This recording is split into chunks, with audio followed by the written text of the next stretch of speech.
अरे प्रीत, तू यहाँ क्या कर रही है? सारा, तेरी शादी इस गांव में हुई है क्या? हाँ, लेकिन तू यहाँ क्या कर रही है? वो एक्चुअली मैं यहाँ किसी काम से आई थी। किसी ने बताया था कि यहाँ प्रॉपर्टी अच्छी मिलती है, तो बस उसी काम से आई थी। पर तू यहाँ इस गांव में रहती है? हाँ, मैं इसी गांव में रहती हूँ। अरे तू बाहर क्यों खड़ी है? अंदर आ, चाय वाय पी लेना। अरे नहीं, मैं अंदर नहीं आ सकती। तुझे तो पता ही है ना मुझे अनहाइजीनिक फूड से कितनी एलर्जी है। और मेरा बॉयफ्रेंड यहीं आया हुआ है, वो थोड़ी देर में आ जाएगा तो मैं उसके साथ चली जाऊंगी। देख, तू इस गांव में नहीं आई है और तुझे क्या पता कि यहाँ पर कहाँ जाना है, कहाँ रहना है। तू एक काम कर, तू अंदर चल, हम बहुत सारी बातें भी करेंगे और कुछ खा पी लेंगे। आजा। और वैसे भी हम इतने दिनों बाद मिले हैं, आना, थोड़ी बातें करेंगे। चल ठीक है, तू इतना बोल ही रही है तो चल ही लेती हूँ। वैसे भी तुझे तो पता है ना, मुझे ऐसी आदत नहीं है ये गांव में बैठ के खाने की। और तुझे तो पता ही है मेरी बिल्कुल भी आदत नहीं है। और मेरे घर पे एसी वेसी है। तुम्हारे घर पे एसी तो है ना? नहीं, एसी तो नहीं है। अच्छा, कूलर वूलर तो होगा ही। हाँ, पंखा है। हाँ, पता ही था। कोई बात नहीं, मैं एडजस्ट कर लूँगी। अच्छा चल, अब चल चल।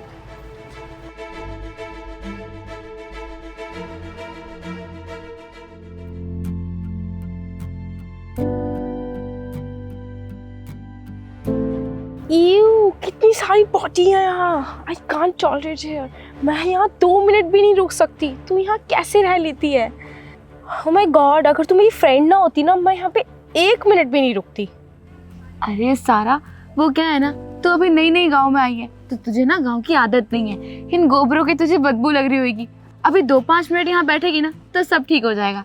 आना, बैठ। अरे प्रीत, बहू, कौन आया है? मम्मी देखिए ना, मेरी दोस्त आई है शहर से, बहुत पढ़ी लिखी है। और तो और हम कॉलेज टाइम पर साथ में रहते थे। और आज ये मुझे बाहर ही मिल गई तो मैं इसको अंदर लेकर आ गई अपना गांव दिखाने के लिए। अरे ये तो बहुत प्यारी लग रही है। आजा बेटा, बैठ जा। आओ ना, डोंट वरी। आप शर्मा क्यों रही हैं? आइए बैठिए, मैं आपको पूरा गांव दिखाऊंगा अपना। ओह, तेरे घर वालों को तो इंग्लिश भी बोलनी आती है। Don't worry.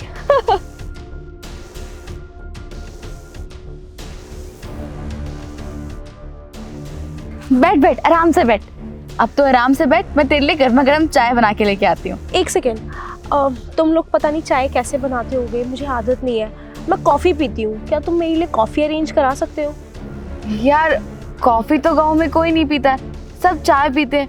मैं तेरे लिए चाय बनाती हूँ ना, अदरक डाल के लेके आऊंगी। ठीक है, अब तो मेरी बेस्ट फ्रेंड है तो पीना ही पड़ेगा। जा ले आ। ठीक है, दीजिए मम्मी, ये बाकी के आलू मैं ही काट दूंगी।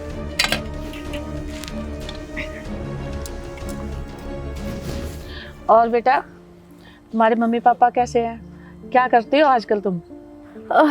मैं तो आजकल MBA कर रही हूँ। वैसे भी आपकी बहू तो BA करके यहाँ आ गई शादी करके। अब क्या करेगी? 2-4 महीने बाद बच्चे पैदा करेगी।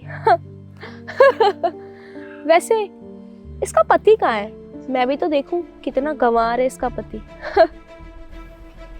Excuse me madam, for your kind information, we are very well educated person. हम गांव में इसलिए रहते हैं क्योंकि गांव में रहना हमारी चॉइस है। इसका मतलब ये नहीं कि हम अनपढ़ और जाहिल हैं। हाँ बेटा, तुम शहर में रहते हो और हम गांव में रहते हैं। इसका मतलब ये नहीं है कि हम बुरे लोग हैं। हम गांव में रहकर खेती बाड़ी करते हैं। किसान हमारे जैसे ही होते हैं, गांव में रहते हैं। और जो भी उत्पादन होता है वो गांव में ही होता है। जैसे कि अनाज उगाना, सब्जियां उगाना, ये सब बेटा गांव में ही होता है। इसलिए गांव में रहना हमारी चॉइस है। और बेटा, कभी कभी तुम गांव में भी चक्कर मारते रहा करो। और देखो ना, यहाँ पर कितनी ताजी हवा है। एकदम मन है ना, बिल्कुल फ्रेश होता है, शांति मिलती है मन को। एक्सक्यूज मी आंटी, मुझे आपका ये लंबा चौड़ा इतना भाषण सुनने में कोई इंटरेस्ट नहीं है। मैं यहाँ बस अपनी फ्रेंड से मिलने आई हूँ। अरे बेटा, हम तो तुझे अपना समझ रहे थे। अगर तुझे मेरी ये बातें सब भाषण लग रही हैं तो बेटा मुझे भी इंटरेस्ट नहीं है तुझे ये सब बताने में। लीजिए मम्मी जी, चाय।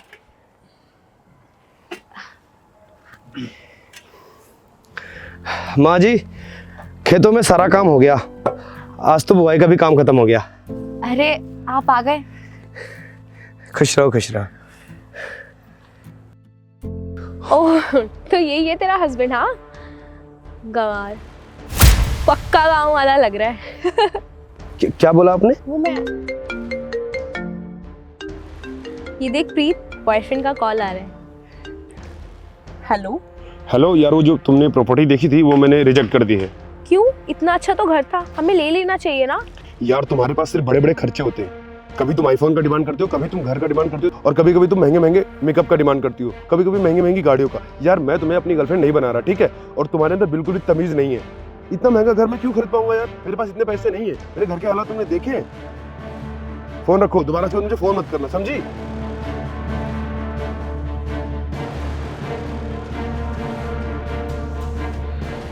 मैडम, आपको मजा तो आपके बॉयफ्रेंड ने ही चखा दिया, वरना मैं आपको सुनाता। और हाँ, आपने क्या बोला था मुझे कि पूरा गांव का लग रहा है। ऑफ कोर्स मैडम, जब हम गांव में रहते हैं तो गांव वाले ही लगेंगे ना। और आप शहर में रहती हैं तो कौन से आपके संस्कार अच्छे हैं? ना तो आपको ढंग से कपड़े पहनने का तमीज़ है, और ना ही आपको किसी से बात करने की तमीज़ कि कहाँ पर क्या बोलना चाहिए। आपके घर वालों ने बिल्कुल भी कुछ नहीं सिखाया है। हाँ बेटा, तू बिल्कुल सही कह रहा है। इस लड़की को ना बात करने की बिल्कुल भी तमीज़ नहीं है। हम इतनी देर से इससे प्यार से बात कर रहे हैं और ये देखो हमारी बेइज्जती पे बेइज्जती करी जा रही है। देखिए, मैं आपसे माफ़ी चाहती हूँ। मेरी इस फ्रेंड की वजह से आप सबको शर्मिंदा होना पड़ा। मैं नहीं जानती थी कि ये शहर में रह के इतनी बदतमीज़ हो गई है। इसको तो बड़े और छोटों की कदर करना ही भूल गई है। देखिए, इसकी तरफ से मैं आपसे माफ़ी मांगती हूँ और आप सबसे माफ़ी मांगती हूँ। कोई बात नहीं गुरप्रीत, घर आए मेहमान की हम इज्जत करते हैं। नहीं तो हमारे अंदर भी जुबान है और हम भी काफ़ी चीज़ें बोल सकते हैं। मुझे माफ़ कर दो, गलती मेरी ही है। मुझे ऐसे आप लोगों से बात नहीं करनी चाहिए थी। आज मुझे समझ आ गया कि गाँव में कितनी एकता और कितना प्यार होता है। प्लीज़ मुझे माफ़ कर दो। कोई बात नहीं सारा, तुझे तेरी गलती का एहसास हो गया, मेरे लिए वही बहुत बड़ी बात है। अब तो अपना ध्यान रख। अच्छा, अब मैं चलती हूँ।